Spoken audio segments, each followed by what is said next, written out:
Hi guys, welcome back to my YouTube channel, and it's been a while. It's me again, Gino Mendoza. For today's video, I will unbox the gadget that I bought in Amazon.ae, which is the MOZA Mini-S foldable 3-axis gimbal stabilizer for smartphone.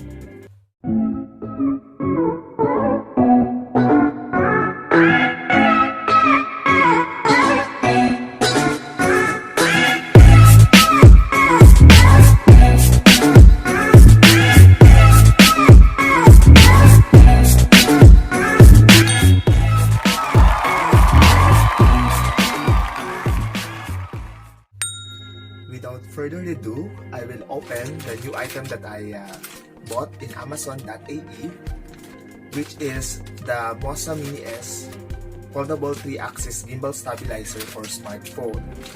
On my last video, I unboxed the Xiaomi Mi Band 4 smartwatch, which is this one. And for my review, very affordable, very convenient, and durable siya, and also long last yung battery niya. So since chinarge ko siya, nagamit ko siya ng 4 days before siya nag-lobat, and then chinarge ko siya for about maybe 1.5 hour, and then until now, since chinarge ko siya at full charge, until now hindi pa siya nalolobat. For me, itong smartwatch na to na maliit lang siya is okay siya para sa akin, kasi napaka-convenient niyang gamitin and very accessible, which is yung mga application niya na pwede mong ilagay dito, like for example yung mga text messages, yung mga notifications, SMS, text messages, yung notification from WhatsApp application, and yung for example yung sa YouTube, which is i-configure mo siya doon sa MI application niya, which is dinownload ko siya sa smartphone ko doon sa aking Apple na iPhone X Max. So okay naman siya, even yung pag stabilize or pag check ng oras, convenient. Tapos yung screen niya, almond display, so hindi siya nagagasgas. Kahit madali siya, so intact pa rin siya, hindi siya nagagasgas. So para sa akin tong item na to is excellent. Let's start to open or to unbox this item na in-order ko sa Amazon.ae. Actually, dumating tong item na to sa akin 2 days lang. And upon checking here sa receipt, shout out kay Mr. Melvin Colestico, which is yung reseller ng item na to or ng gadget na to. So kung gusto nyo mag-order sa kanya, i-visit nyo lang po yung Amazon.ae website or application na pwede nyo ma-download sa inyong mga smartphone. So in-order ko siya sa Best Deal Supplier dito sa UAE. So, kung gusto nyo mag-order ng ganitong item din para sa mga smartphone nyo, para sa pag-video nyo, sa pag-vlog nyo, so, maganda siyang gamitin. So, ngayon, i-unbox ko na siya. So, open na natin yung item. So, katagalan ko siyang hindi nabuksan kasi sa PC ko, syempre, meron tayong trabaho. So, ito na siya. So, ito yung packaging niya. And then, ito yung receipt. Yung receipt, kung ano yung item at kung magkano. Nabili ko yung item na to for 239 dirham. Ayan. So, ito. So, kailangan ko siyang itago in case. Siyempre, may warranty to. So, yung mga tips lang po sa mga order online na kailangan po natin i-keep yung ating mga receipt in case magkaroon ng problema yung item na in-order natin, para meron tayong proof at magkaroon yung warranty. For example, gadget. Siyempre yung mga gadget, diba, may 1-year warranty yan. So if ever na magkaroon siya ng problema, or nagamit nyo siya within a week or a month, tapos hindi na siya gumagana.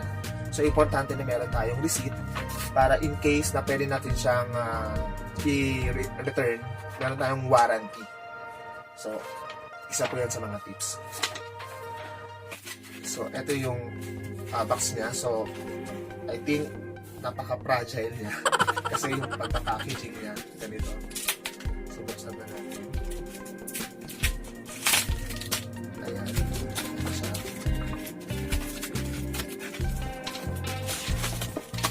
So, ito na yung item. Ito na siya. Ayan. Ito item. At naka-seal siya. Kita po natin. Naka-seal. Tapos, may plastic. So, ayan po, yung stabilizer. Which is ang brand niya is MOZA Mini-S Essential Smartphone Gimbal. Okay? So, kung sa mga nagtatanong po, itong stabilizer o yung gimbal stabilizer is para siyang tripod. Pero, kusa siyang gumagalaw. Kung saan yung focus ng camera mo, kung ano yung gusto mong i-focus. So, okay, isa-isahin na natin yung features ng item na to, which is yung foldable design, object tracking, phone camera control, portrait mode, one button zoom, easy to balance, yan, and then, ito yung packaging list niya. So, dito sa loob, ito yung list ng packaging list niya. Meron siyang Mini-S, Mini-SE, mini tripod, charge cable, camera control cable, storage pouch, at saka yung user manual.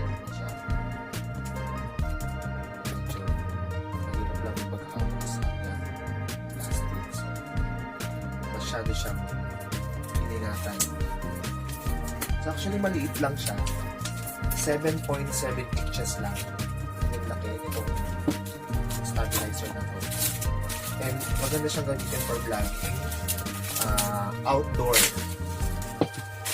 So, yung mga mahilig mag-vlog outdoor, diba syempre, mostly ang dala-dala lang natin is yung Gorilla Pod.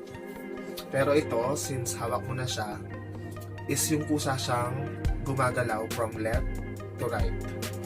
So, matagal kong inabangan tong gadget na to online. At sana, maganda yung kalabasan ng mga videos natin para maganda naman yung magbigay ko sa inyong videos pagka nagagawa ko ng vlog. So, eto yung getting started. Of course, yung user manual. Yan. Importante ang user manual kasi kung hindi mo alam kung ano yung gagawin or paano i-set up yung gadget na binili mo, refer ka lang sa user manual. And then, ito yung sticker niya. Sticker na MOZA. Yan. May pa sticker sa MOZA. And yung USB cable for charging. And then jack. And then ito yung pouch. Ito yung sinasabi nilang pinaka pouch. Ayan, para dun sa gadget. So, may kasama siyang pouch. Siyempre, kailangan ng pouch para ilalagay mo siya para save yung gadget mo. And ito yung pang-stand. Yung pang-stand mo siya para pag gusto mo siyang gawin tayo. Ito siya. Yung stand. Camera stand.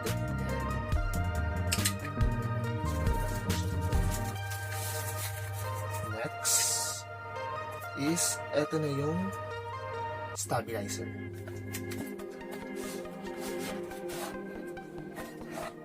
Ito na siya. Okay? So, ngayon, i-set up ko kung paano ko siya i-open.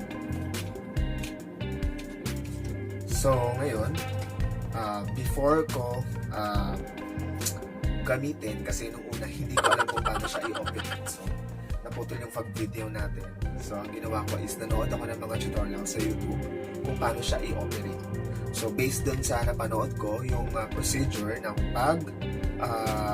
paggamit niya is makikita po natin meron siyang click button here and click lang po natin siya and then pa-up. Turn natin siya pa-up. Okay. So, ready na siya. Ayan po. And then, i-release natin itong lagayan ng mobile phone. Ito yung lagayan ng mobile phone. So, release na natin siya. Ayan. Then, ikakabit natin yung phone natin. So, kabit ko yung phone natin. So, lagay ko yung phone. And, by the way, so, eto siya. Ayan. So, kita natin na kasi hindi pa siya naka-on. By the way, bago ko muna siya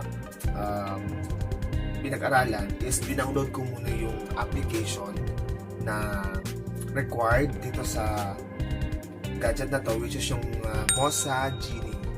So makikita niyo yung QR code niya kung anong application yung gagamitin nyo sa likod ng manual. So ito yung lahat ng mga information na kailangan natin para ma-download yung application. Also the tutorial. Meron din siya dito and contacts. So nalagay na natin yung mobile phone or yung smartphone. And then meron siyang red button here. Ito yung on and off button niya. So para mag-open siya, kailangan natin lang i-long press. Long press natin. Yan, iilaw yung LED light and then magse-set up na yung gimbal. Yung MOZA Mini. So, ayan na siya. So, nag-straight na siya. And then, meron here, ito yung pang setup para i-manage mo kung saan papunta yung gimbal. So, pag piniras mo siya, going up, tataas, or bababa yung gimbal natin. And then left, and then right. Okay? And then, meron siyang mga different modes dito, which is this one is from shooting. For example, open mo yung camera, and then click mo to, mag-start na yung video. Pwede ka nang mag-shoot, o pwede ka nang mag-film. And then, meron another option, which is play button. So, ito yung mga shortcut kung paano gagamitin doon sa application na download natin, which is the MOZA Genie. And then, sa other side niya, meron siyang charger, which is yung charging time nito is 3 hours. And yung gadget or yung MOZA stabilizer or yung gimbal, magagamit natin siya within 8 hours. And then, another one is pwede kang magkabit ng microphone. So, may automatic siya using the jack, microphone jack, which is ito. Yung jack ng microphone from your mobile, and then this one is from the gimbal. So, para yung sounds ng voice mo o yung sound is clear. So, hindi mo na kailangan ng extra na microphone. Pero, kung gusto mo ng extra na microphone, yung ikakapit mo, pwede kang bumili ng mount and then ikakapit mo siya dito sa ilalim. Kasama ng standing niya ng tripod. So, o-open ko na ngayon yung application, which is dinownload ko dito sa smartphone ko. Yung MOZA Genie. And kanina, tinesting ko na rin siya. And okay naman. So, makikita nyo sa mga videos na i-upload ko kung maganda bang gamitin itong MOZA gimbal stabilizer, 3-axis gimbal stabilizer. So, ito yung app. Kung makikita nyo, ito yung application. Ayan. then, eto siya.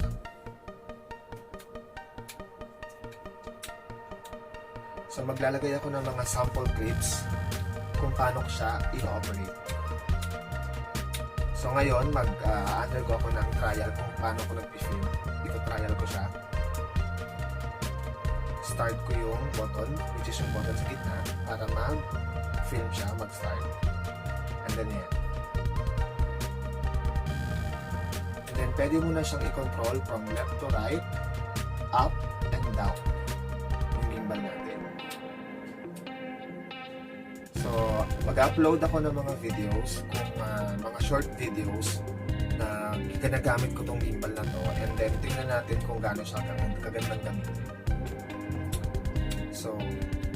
So yun. So kung nagustuhan niyo tong video na to, just like, comment, and subscribe to my YouTube channel. Again, this is Gino Mendoza, and have a nice day.